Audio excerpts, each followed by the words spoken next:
আমি দুজনী ওলাই আহিছোঁ ৰাতিপুৱা। সদায় উঠা অলপ দেৰিয়ে হৈছে বাৰু, কাৰণ নিয়ৰ পৰি থাকে কাৰণে অকণমানজনীলৈ শুই থাকোঁ, নাইবা তাইৰ লগতে উঠেছে চৰ্দি জ্বৰ হ'ব বুলি। আজি ওলাই আহিছোঁ, কিন্তু বহুত বেছি নিয়ৰ পৰিছে চাওকচোন আমাৰ মথাউৰিটোত, দেখিছে নহয়? একদম বগা হৈ আছে চবফালে, কুঁৱলী পৰিছে।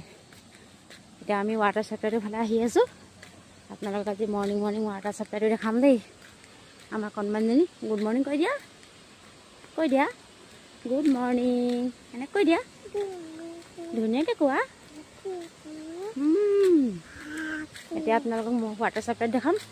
বেছি দূৰ নাযাওঁ, যিহেতু কুঁৱলী বহুত বেছি পৰিছে আৰু এনেকুৱা সময়ত ওলাই আহি ভাল লাগে। কিন্তু আমাৰ আকৌ বাইদেউ সদায় লগতে উঠেছে, তাই গাটো ভাল নোহোৱা হ'ব বুলিয়ে মই ওলাই নাহোঁ। আজিয়ে ওলাই আহিছোঁ, দেখাম দেই ৱাটাৰ ছাপ্লাইত আপোনালোকক। চাওক, এইটো হৈছে আমাৰ একেবাৰে ঘৰৰ ওচৰতে লাগি থকা ৱাটাৰ ছাপ্লাইটো। বৰ্তাই পানী তুলিলেই।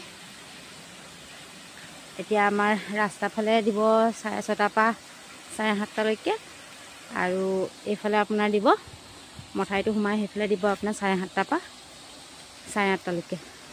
এতিয়া পানী তুলি আছে, 6:30 হ'লে পানীটো এৰি দিব, আৰু এৰিবলৈ হ'লেই চাগে 6:30 হ'লেই।